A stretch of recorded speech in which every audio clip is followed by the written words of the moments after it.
The Galactic Cartographers Guild had labeled Earth as uninhabitable for nearly 6,000 cycles.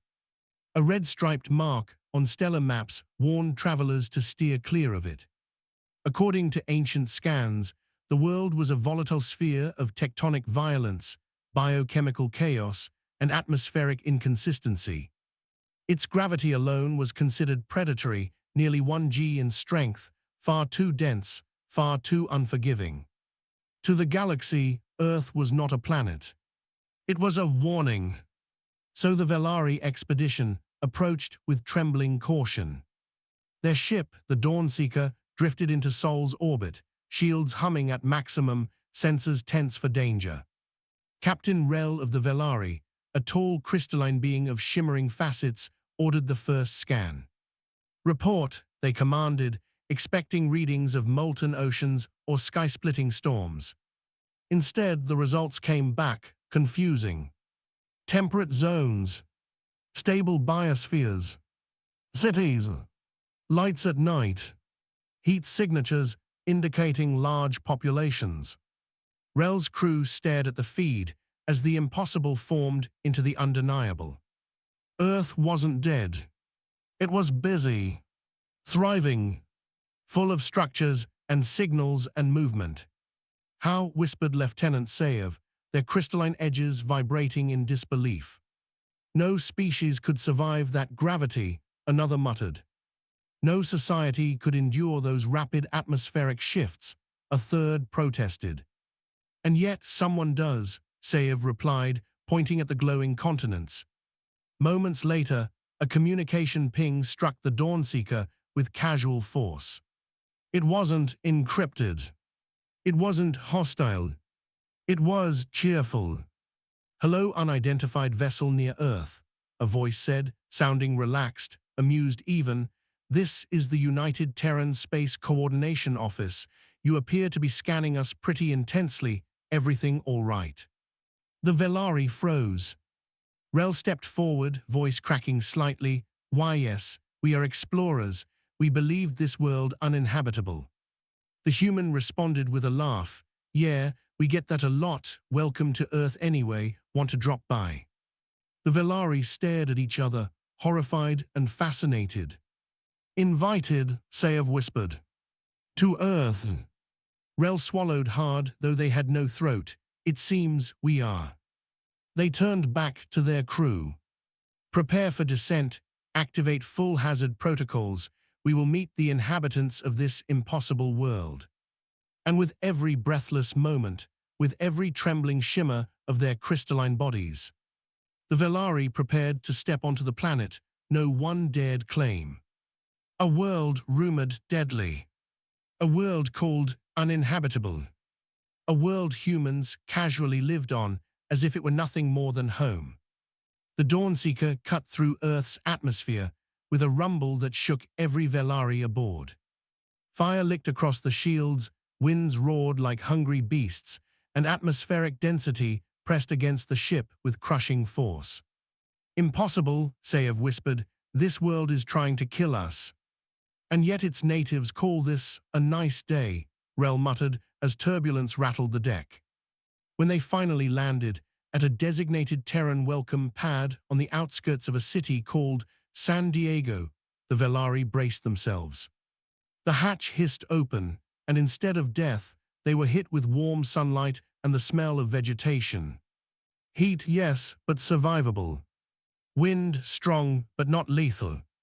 Gravity, heavy but manageable, with exosupport braces. But then the humans arrived. They came in small vehicles on wheels, laughing, waving, as though meeting extraterrestrials was an afternoon hobby. "Welcome to Earth," one human shouted, a woman wearing dark protective vision lenses. "Hope the ride wasn't too rough." Rel blinked. "Your atmosphere is violent." The woman shrugged. That was mild. You should see hurricane season." "Hurricane season." The Velari quietly recalibrated what mild meant. The humans offered drinks, food, and for reasons unknown, sunscreen. "Your star is classified as aggressive," Sayev observed, squinting up at the blazing sun. The humans nodded. Yep, it'll cook you alive, better put this on. They handed over a small bottle labeled SPF 100, which the Velari instantly interpreted as a specialized anti-solar protective compound. Sayev coated their shimmering facets with it. I feel moisturized, they announced solemnly. The humans laughed. That's exactly the point. Earth was chaotic, unpredictable, and full of hazards the Velari had never imagined. But humans handled it all with the laid-back attitude of creatures who evolved on the galaxy's equivalent of a combat training ground. They walked barefoot on grass sharp enough to slice softer species. They drank water containing entire ecosystems of microbes. They breathed an atmosphere filled with pollen, spores, dust, and storms, without filtration masks. They smiled while doing it. The Velari began realizing something unsettling. Humans didn't survive Earth despite its dangers. They survived because of them. Rel turned to the human guide. Tell me, do you consider your world dangerous? The guide laughed. Dangerous? Earth? Nah, it's home, but we do have some stuff you should stay away from. Such as bears, the guide said casually, and moose, and most insects, also the ocean and several plants, and the weather. Rel's crystalline body nearly cracked. They had landed on a death world, and the residents were relaxed, friendly, and offering snacks. After acclimating to the gravity, barely, the Velari accepted the humans' offer of a planet-wide tour. The goal, they were told, was to show you Earth isn't as scary as everyone thinks. The Velari soon discovered this was a lie. A kind lie, but a lie nonetheless. Their first stop was a place called Yellowstone, a land where the ground literally boiled. Pools of acid and heat burst from the earth in vibrant colors. Steam vents shrieked from the ground like trapped spirits. Rel stared in awe and terror. Your world leaks. The human ranger nodded. Yep, magma stuff, don't fall in. The Velari took 5 steps back. Next, humans showed them the ocean. A colossal mass of shifting water that hid predators rivaling small starships in size. Waves crashed with enough force to pulverize crystalline matter. Humans ran into the surf laughing, splashing each other. Sayev whispered, they are fearless. Rel corrected them softly, no, they are conditioned. The tour continued, each stop more bewildering than the last. Forests with creatures that hid in tall grass. Deserts hot enough to warp metal.